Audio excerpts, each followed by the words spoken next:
Welcome to another episode of Give It a Nudge. Today we have Elena from Diligence, who has come all the way up from Melbourne at my request after a few months to talk all about this business. So I reached out to you when I saw your raise and I hadn't heard about you and I was reading about it. I thought that's an interesting business. We haven't had one like that on. So welcome to the show. Thanks so much for having me. It's good to have a variety. There's so many startups that are kind of similar. Every time I see something that's different, and this, as much as there are other legal techs, this is different still, I get excited. Cool. Yeah, me too. I'm excited about Diligence as well. And you've come up on what? One of the warmest days we've had in ages. How good is that? I know. It's really making me rethink why I live in Melbourne. I mean, I love Melbourne, but when you get to Sydney, it's one of the most beautiful cities in the world and it's glorious. It's going to be hard to leave. My wife's from Melbourne, so I come to Melbourne a lot. But yeah, I like living here. Yeah, it's pretty cool. Anyway, why don't you quickly, and we'll go not too headlong into the business first, but we'll go back into your past a little first. But before we do that, just for the audience, give us your elevator pitch. What do you do? Sure. So I am the co-founder of Deeligence. We are a legal tech platform that uses AI to halve the amount of time that lawyers spend on a legal due diligence project.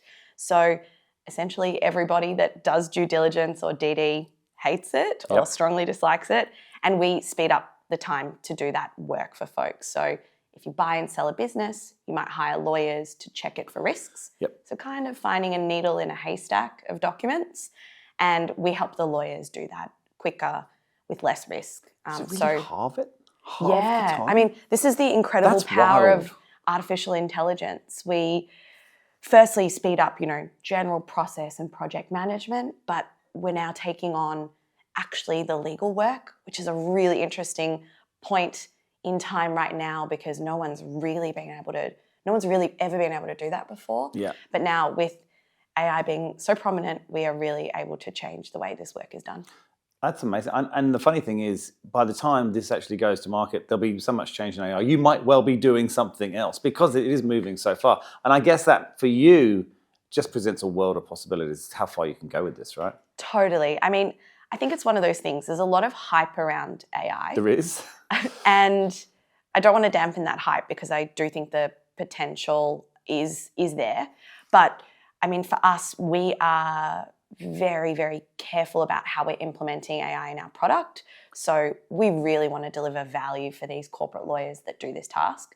And so we're not just throwing it in for fun or, to raise around. We're doing it because it's requested and beneficial. And the use case that we're applying it to is the very standard one of extraction and summarization. So it's where it's most effective because we can't slap on AI and have it not work. Like it's got to be over 90% accurate or else a busy lawyer is going to be like, I'm too busy, I can't deal with this, right? So I think you're right, things will change and it will evolve and we have a really fulsome roadmap of where we want to get to, where we hope AI will get to. But for now, I think it will be pretty solid what we've got in market. We're going to come back to that, what the future is. And I know I said I was going to jump to your past, and I will, but I've got a question that I just have to ask now because it's come into my mind as I hear you talking. So I've started a business. I've been through DD with a listed company. It was an awful experience, so I agree with you 100%. Are you targeting this product at private practice or corporates? Right now, it's just the lawyers, private practice. So if you're a boutique firm that does mergers and acquisitions, due diligence, through to a mid-sized national Australian firm, like our customers, Landers, Hall & Wilcox, these really forward-thinking firms, through to an international firm. We've got a bunch of customers there too.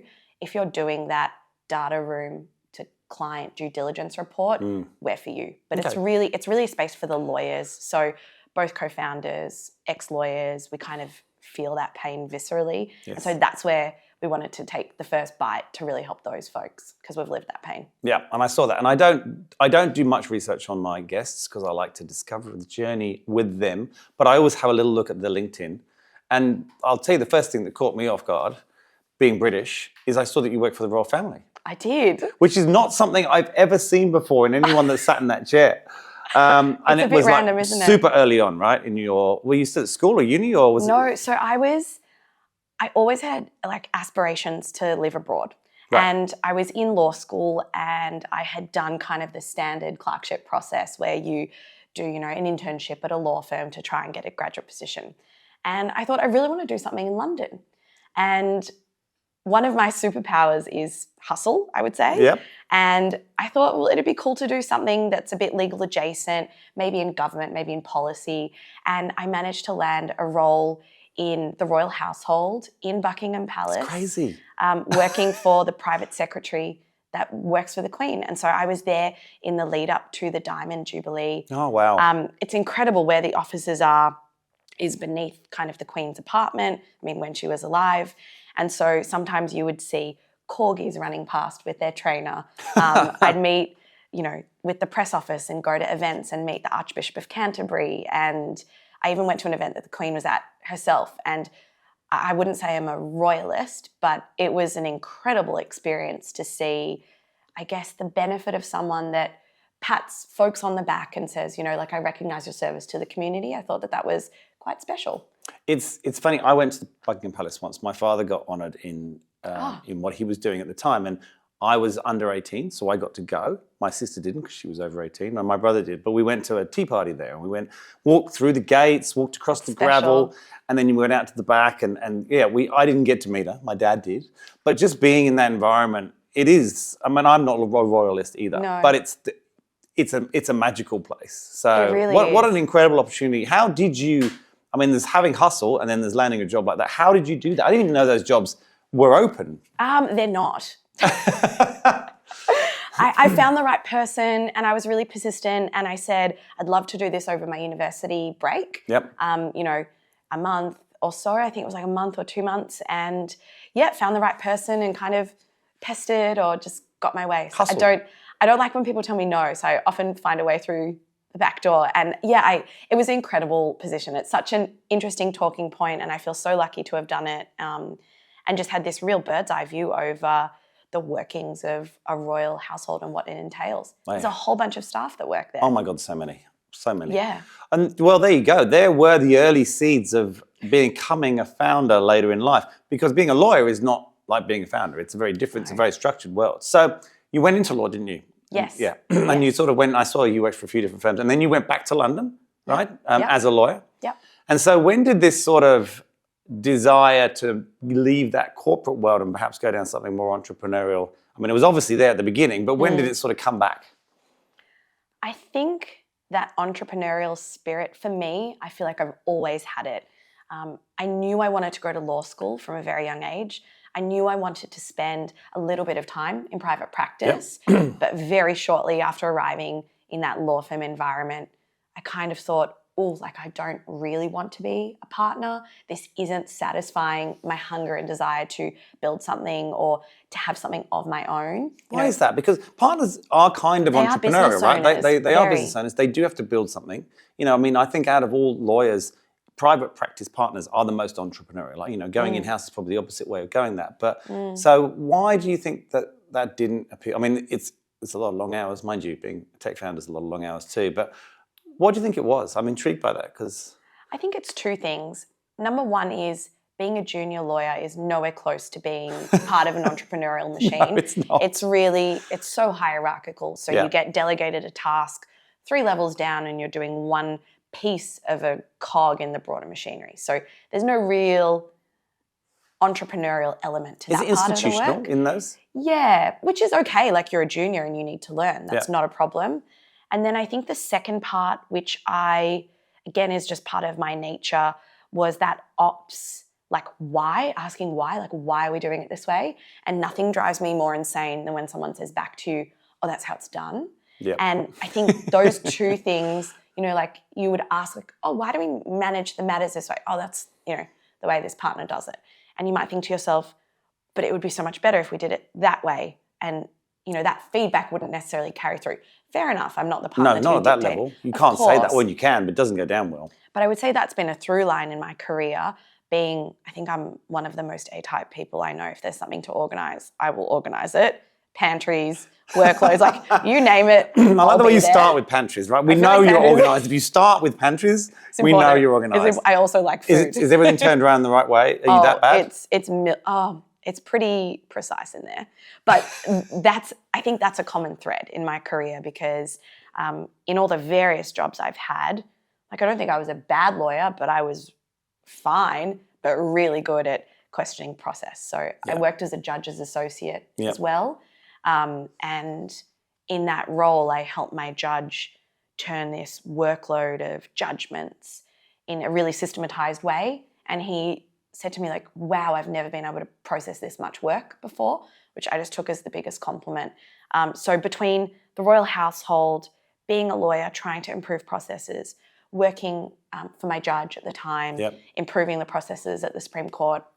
And then I also worked at the Commonwealth, which is kind of like the UN for the Commonwealth. Yep, I saw it. You've got some amazing experiences. I've had some really random experiences. Some very cool stuff you've done. It's a real hodgepodge of things that weirdly I think make me a good founder. That's what founders are. They're usually a hodgepodge of things. Yeah, I think I used to feel a little self-conscious about it. Like, have I had too many career lives? But I actually think every single one put me on this track and helped me sharpen my toolkit for this now. I think you're right. And I love the fact that you used the word hodgepodge.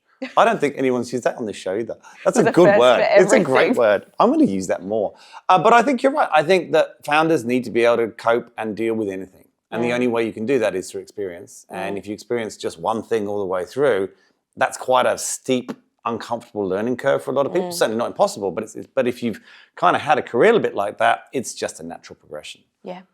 So I think you're very right. So when was the moment that in some respects, what you just said, taking a judge's, the way he does his judgments, the way he does his work and processes and making him far more efficient, you're doing exactly the same thing now. You're just using technology to do that. So when did technology come into that? Because a lot of those organizations we've spoken about are not what you would call technology forward. So when did that sort of come into your life? So shortly after leaving private practice, I managed to get a job at a LegalTech startup. And I think they valued my skills because I had been a lawyer, but I was able to step into a role that was properly an operational role. And so I'd had all this experience of improving processes and then was able to work in a system where tech was the way we improved those processes and kind of get that skill set or grow that skill set. So that was my kind of first foray. Which one was that? Which legal tech was it? I worked at a company called Lexu. They've now been acquired out of London. Yep. And essentially running highly complex, multi-jurisdictional projects with an incredibly competent team, mostly of ex-lawyers there. So it was amazing. We were constantly pushing and growing and testing the bounds of how we could solve problems for our customers, including launching a tech solution. So I had a wonderful time there, felt super inspired by the people that I met and the work I had done, and kind of felt like, okay, I've had this experience now where I've helped someone else in this ops, tech enablement function, like rolling out tech to lawyers. And I kind of felt like maybe now's the time to find the right problem to do this for myself. Yeah, cool. And so how did that happen? How did you meet your co-founder? How did we end up where we are? Yeah, so Justin and I were at uni together. So we've known each other for a really long time. Agreed. It's, scary long now. That's good though, because I think when you grow up, and I mean that in terms of the adult form, together, you know each other's, you know how you deal with problems, you know how you deal with success, you know how they've matured or you've not matured or whatever it is. So it's not just a case of having a friend. I think you've actually seen that person evolve into what they are. You can know someone a couple of years and know them well, but it's very different to growing up together, I think. Totally. And that, I guess that co-founder question, I feel so grateful I have a co-founder because sometimes it feels like there's not enough time in the day for two of us, let alone if I was... There's never enough. There's never enough. But funnily enough, we're very complementary. So I think that ops, hustle, that kind of those skill sets that I bring, Justin has a whole bunch of other complementary skill sets that sit really well together that make us a really good founding team. Yep. And so, separately, I guess to respond to your question about how we came up with Diligence and DD as this place that we wanted to disrupt, we had just heard about how for corporate lawyers, this was the worst part of their day. Or week. Yeah. Or month. More often than not, the word that would come up again and again in hundreds of customer interviews was nightmare.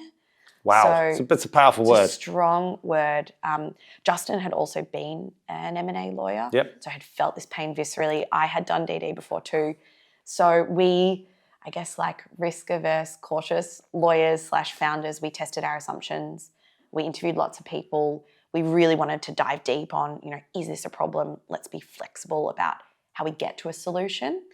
And so that was really the shape of how we started solving it, always getting feedback, luckily from our law school network of friends and people we'd worked with. And so always honing and evolving, and we still do that to this day. We launch a new feature, we call up folks, we're like, tell us what you think, give us your unvarnished thoughts. Yeah. This can always be better. So I got a couple of questions straight away in my head as I think about this. I'm just trying to think which one to ask first. M&A law is incredibly high pressure. Very. And the bigger the deals get, the bigger the pressure gets. To bring in a technology to do something, I would imagine, and you said it yourself, which is what put the thought in my head, lawyers are risk averse. That's that they are designed and trained to spot risks, right? And mitigate them. By putting tech into a process, you are increasing the risk, arguably in most lawyers' minds. Whether that's true or not now is completely, obviously we've proven it's not. But at the time when you first go and approach anyone about this, how do you overcome that? Because I know that their hairs would go on the head. The thought of putting anything out of their control, because you're control freaks as lawyers, and putting it in a technology would terrify them. Yes. So how did you do that? It's not easy. No. There's a few things. Making sure our platform is super secure was table stakes. Yep. We think about our law firm customers like a bank. The confidential information that they have is so important. We have to make sure that our build is super secure. Yep. So unfortunately for founders like us, way more expensive to build a super secure enterprise military grade platform. But that's what we did. We had to do it. So security is kind of the foundational level. Then you get past that hurdle, like this is secure, trust us to help you shave the time on your transactions. I think it depends who you speak to. There are often partners who just get it. They're like, being more efficient is a better way for me to deliver a better client service. Yep. And so it's not really, I'm not needing to convince anyone of anything because they inherently understand what benefit they can bring their clients. Yep. There are some partners who are not of that school of thought and feel a little bit anxious and worried. And for us, seeing and experiencing the platform is believing. And more often than not, I guess the dynamic of how this work is done in a law firm is that the partner may oversee a transaction, but typically they've got a team beneath them that is doing most of the review work, and they'll apply an overview lens of what everyone's doing. So we really need to speak to that person who can then turn to their partner and say, this is amazing. This will change my life. We hear things like, this is 1,000,000 times better than the way I was doing it. And so if they're hearing that from their team, that's a very compelling argument. It would be. Did you have any pushback on, obviously this is going to reduce billable hours? Great question. So I would imagine that the partner that's perhaps not tech forward would instantly go there. Why would I want to bill my client less? I have heard that in meetings before. We say we had a recent project where a law firm saved 20 to 30 hours of time on a transaction. Is that a good thing or is that a bad thing? And I think you're right. Is it the people who see the customer services there? No, I'll let you answer that question. I think it's an incredible thing for a bunch of reasons. The opportunity cost of having your lawyers do other work. They're not doing the tedious, mundane stuff. Mm-hmm. They can do other matters. So opportunity cost of work. Secondly, I guess lawyer retention is a bit of a problem because people who are highly intelligent don't want to be doing drudgery. So if you can limit the nightmare of a process for them, you're going to have happier lawyers in your team. And that's a big cost to train a lawyer. Massive. And then thirdly, what's really unique about mergers and acquisitions due diligence is it's often loss-leading work. So imagine that you're going to buy a chain of McDonald's. I'm your lawyer. I'll say to you, this is going to cost you $100,000 for me and my team to let you know of all the risks, right? Before you buy it, we'll let you know. Yeah. I know that probably we won't be able to deliver it for $100,000. It will spill over. It might be $150,000. Yeah. I'm unlikely to come back to you and put my hand out and ask you for that shortfall because I want to keep winning your work. Mm-hmm. So due diligence, unlike other parts of the law, there are a lot of write-offs in this inefficient space. So if we can halve the time it takes, reduce the waste, limit the admin, you are able to say, we're delivering this work for $100,000 And that's what we are delivering it to, if not below. So some law firms out there are actually leaving money on the table with their current process. It's interesting. So essentially you're having happier lawyers, happier customers, more customers, in fact, much happier customers, because the biggest complaint most customers have, or clients, is the speed. How long is it going to take? Oh, it's going to take 3 weeks. How can it possibly take 3 weeks? Because they don't know what you're going to do. If you can halve that, that's just, we're going to use you for everything. You're fantastic. So I would think it would be a great BD tool as well for them when they're out there, when the partners are out there talking about what they can do and how quickly they can do it. Exactly. I think it gives our customers a competitive advantage in how they do the work, how they pitch for the work, their client service. I think overall it just makes them, extremely competitive. Okay. Now the other route, 2 lawyers, not just building a tech platform, building an enterprise level platform with military grade security and using AI. That's a big leap, right? We're not talking about, I'm going to learn how to code. We're talking about a huge leap. How did you do that? Is it outsourced? Is one of you a natural technologist? How did you go about doing that?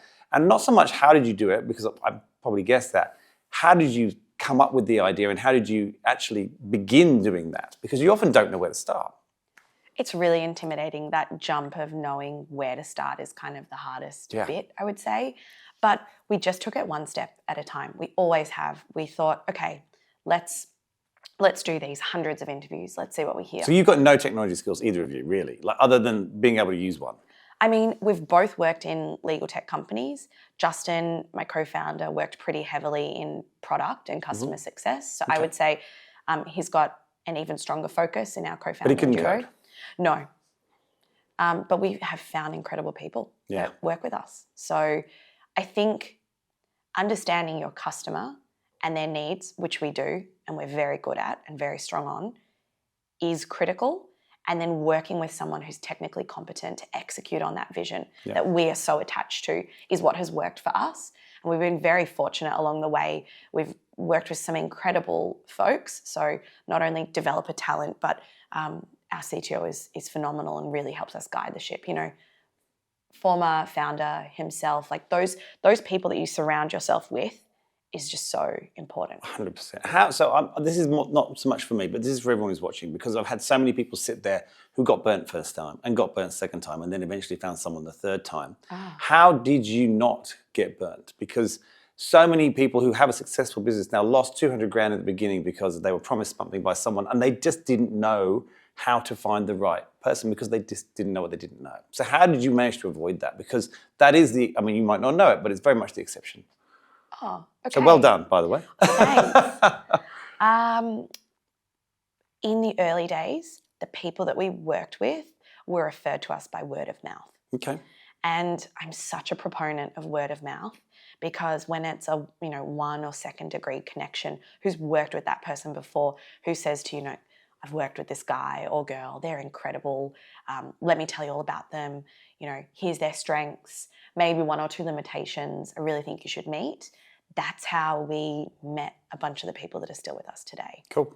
And I think that de-risked a lot of the early work we did. So we had an incredible team from the start. I'm sure every tech company has tech debt, but I don't think we've really experienced that in that's amazing. 2 years. Yeah. It's that's really crazy. And any time, again, wearing my kind of analytical, risk-averse lawyer hat, we had to de-risk these things because we couldn't code. So we, had some devs, and then we would have someone who would quality assure their work that worked for us, that, would check. I can't performance review someone who codes, right? How would I even begin to start with that? So we had people who could do that, who were in our corner supervising. And what's great to hear is when people look under the hood of Diligence, overwhelmingly we hear this is really great. This is built super well. So, yeah. Awesome. How good. And so the AI component, that's another level. There's coding and there's AI. Was that always your purpose? Did you always, when you actually came up with maybe not the first idea, but as you really started to put sort of meat on the bones, was it always going to be an AI tool that you were going to use? And explain to me how that works, because I'm intrigued as well, because there are so many different forms of AI. And we've had a lot of AI founders, and nearly every founder who comes on talks about it now. How does it work from your perspective? How does that look? So were we always intending to be an AI company? I think it was floating around, but actually what we were always trying to do was improve the process. Yeah. So I would say we are a process-first company in the sense of we want to understand how legal due diligence is done, and we want to make that better. That's your natural state, I feel. Yeah, agreed.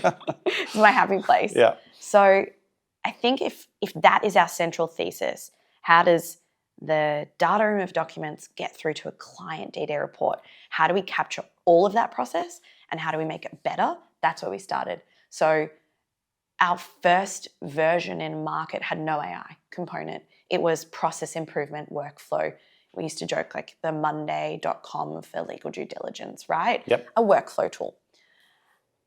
Then we were hearing from our customers that, AI, we think we could use AI here. And we went really deep. We work with 3 ML PhD engineers to deeply understand the best use cases for AI. And so I know there's that joke, I think it was like in the Cut Through Ventures recent report, like AI is not funded. But which I thought was very funny. But we only decided to layer AI into Diligence where it was extremely reliable and made sense. I think there are a lot of things that can sound exciting, but we want our tool to be used. And so again, that was our thesis, capturing the entire workflow. The AI is the very incredible cherry on top of a pre-existing solid product. Yep. That was our approach. So yeah, what we do, I guess more specifically, is extraction and summarization. Yeah. So a lawyer will have a contract on one side of their screen and they need to review it. Yep. And so the 2 most time-consuming parts of that is finding the right part of where they need to spend their time looking, in a 30-page contract, Yep.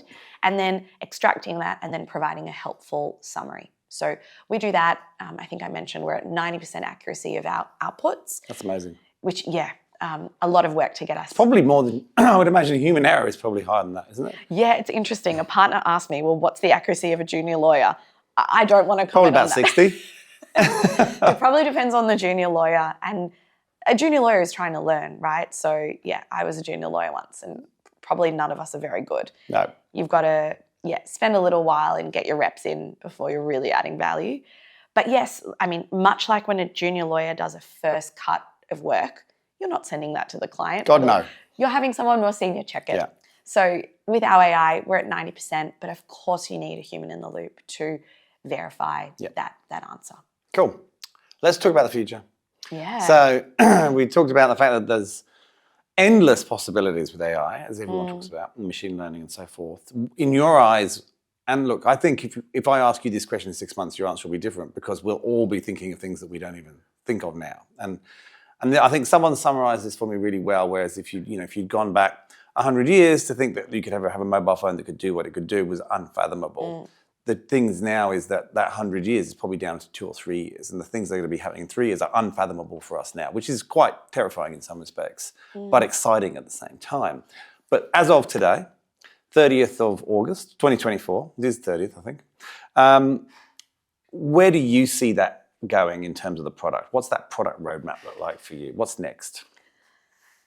My long-term dream and vision, and that of our team, is that the entire way a data room to client report is done is completely changed. So my dream is click for DD, which is click, AI scans a data room, spits out 48 of the 50 issues that you need to tell a client about. And of course, a human will have a quick look through all that. That's my dream. That is so different from what is happening today. Months of work, 10, 15, 30 lawyers. So that's our goal. You need to trademark that. You need to buy that domain and trademark it Click today. Click for DD. Yeah, 100%. That's the goal. We're going to get there brick by brick. We've got to crawl before we can walk and run. But that's where we are going and that's where we want to get to. It's interesting you talk about that. So we've looked into, obviously being a media company, we've looked into AI and how that can work in that respect. And the thought process that we've had a lot of talks around is how you're using different agents to check each other's work, which is obviously like the way humans work. Is that something that that would have to happen? Like you're talking about 30 lawyers, right? Now you're talking about what you've done is you've accelerated that earlier part, which is amazing. But if you look down the track, do you think that's what it would be? It would be, an agent that's in the role of a senior partner, an agent that's in the role of a senior, and they would have different sort of roles and they would all work intertwined, because that's what I believe is the future at the moment. Have you thought about that? I feel like I'm not, as a founder, I don't want to be wedded to any solution and how we get there. I want to be completely ready, just flexible yep. as to what is going to work best and deliver the most value. It may be, I'm not sure. Yeah, it's interesting, isn't it? You can, once you start thinking about it, my mind goes wild. It's such an exciting time, and I think for us, just making the process better for people is the goal. Okay, tell me, what's been so far, and you're 2 years in, right, roughly, something like that. What's been the thing that was so much easier than I thought, and what was the thing that was just like it took you longer? And I don't mean in terms of difficult to do. I mean in terms of difficult for you. So it might have been something that you had to overcome personally in terms of belief, or it could be anything. But yeah, what was the thing that was like, oh my God, I thought that was going to be so much more difficult? And then what was the opposite? This is such a fascinating question, and people don't often think about it until I ask it, and they always look like that when I ask it. I'm thinking about it right now. Why didn't he tell me he was going to ask me that? No, that's okay. I think the easiest, when you have like an assignment and the starting is the hardest bit? Yeah. I actually think once we started taking those piecemeal steps, that was easy. I've heard that before. I've heard that nearly every founder says that once they start, it was so much easier than they thought it was going to be. But the starting itself wasn't. The starting itself, I think I thought it would be harder than it was, but it was okay. So that I think you are a natural entrepreneur, though. If we go back to that conversation earlier about how you've lived your life, even your pantry, right? No one wants to start organising the pantry. The thought of organising the pantry, whereas you relish it. Live for it. It horrifies me. I'd rather move out. My prep report card, my mum always reminds me, my teacher wrote, Elena is the manager of the prep classroom, and I'm sure she'll run her own business one day. So I don't think I've changed. I don't even know if I was really ever a kid. I was probably just bossing. Maybe. Classic eldest child. No, not bossy, organised. Yeah, I wear that with pride. I know it's a bit of a loaded term right now, especially for women. But I think that's my skill set. And then hardest thing, like being a lawyer was really hard because you're in an extremely demanding, rigorous profession. So I found every day I was intellectually stretched and exhausted. So that was like already I've experienced a hard profession. Being a founder is really hard as well. Probably harder because you feel like the world is on your shoulders to get this right and to execute. And someone told me recently, and I'm probably going to butcher the saying, but it really resonated, which was being a founder, it's 2 times longer than you expect it to take. It's 5 times harder. It's 10 times more expensive, but it's 20 times more rewarding. That's great. I'm glad we got that on camera. Yeah. That's a YouTube short for sure. It is. It's so rewarding and it's so worth it. And I'm not sure I can now ever do anything else. You can't. I can tell you right now. Yeah. And when you do own a business and then if you sell that business and you continue on in some form, which you often do for a couple of years, earn out, pass over, whatever you want to call it, it's the worst time of your life. Wow. Because suddenly the thing you created, you no longer control. Secondly, you have to do what someone else tells you to do, which you're really bad at now because you were bad at it at the beginning, but you're really bad at it now. And thirdly, you lose all the intellectual stimulation of deciding because it's out of your control and you just have to execute. And you think, and I have dreams about, it'd be so nice just to go and know what I had to do and go home. It's not nice at all. I went through it. It's awful. It's really horrible. It's a false dream. So I think you will find it very difficult to go back. You can go and work with other founders and collaborate and things like that, but to actually go and work for someone in a role is incredibly difficult. And I think you probably found being a lawyer hard because you're a founder. Because I think we've established this. You were a founder from the beginning. Maybe. So I think that's probably why you also found being a lawyer hard, is because it really was a square peg, round hole. I think so. I'm not sure I recognized that at the time. Because, if you're someone who wants to achieve things, and I think I've always been hungry and ambitious, it's like, okay, I got into the law school I wanted. Okay, I got into a great law firm. Oh, hold on. Like, is this where I want to be? You just kind of stay on the path a little bit. And that's okay because you learn so much. But yeah, perhaps you're right. Like, maybe it didn't feel like it was right because it didn't sit with the core of who I am. Yeah, it didn't set me on fire. I think so. Tell me, and all founders are like this, and particularly ambitious, and very much lawyers too. You're always looking for the next thing, right? So it's always you're almost always starting at zero, because as soon as you achieve something, it's like, what's next? Totally. Do you ever take time to reflect? So rarely. We are so bad at celebrating our successes. We are, and that's something that I have learned. There's no time. There is, and you have to make it. Doesn't need to be long though. And I'll tell you, I've started doing this quite recently. It actually really helps you achieve more. You think it's not going to, because you think, why would I worry about what I've already achieved? I need to focus on what's next. But by creating and by looking back on what you've created and done in the past, puts you in a positive frame to do the next one. You actually create a positive loop. So you do a little bit of it each day, each month, each week, whatever you want to do, it doesn't matter. But try and find time to always, and I'm not suggesting you sit there and say how wonderful you are, but a little bit of self-reflection and go, you know what, I did that. I'm really glad I did that. That's all you need. That puts your brain in the right gear, if you like, to look to getting to the next thing. Try it. See how you go. It's a new thing I've learned, and it's probably the most powerful thing I've learned in years. Probably ties into gratitude. You know, it's the same sort of same sort of thing. I'm trying to be better because we had all these milestones set for, get into this many firms, or a massive goal of ours was to get into the Lander and Rogers Law Tech Hub, and so we got in and we were like, oh my gosh, okay, now we're in. All these steps along the way. We should be better at celebrating. Even if it's quarterly, it doesn't need to be. Totally, or like we nailed a hire that we're really excited about. Yeah, you need to do that. Incredibly senior. Yeah, we definitely give each other high doing it right fives.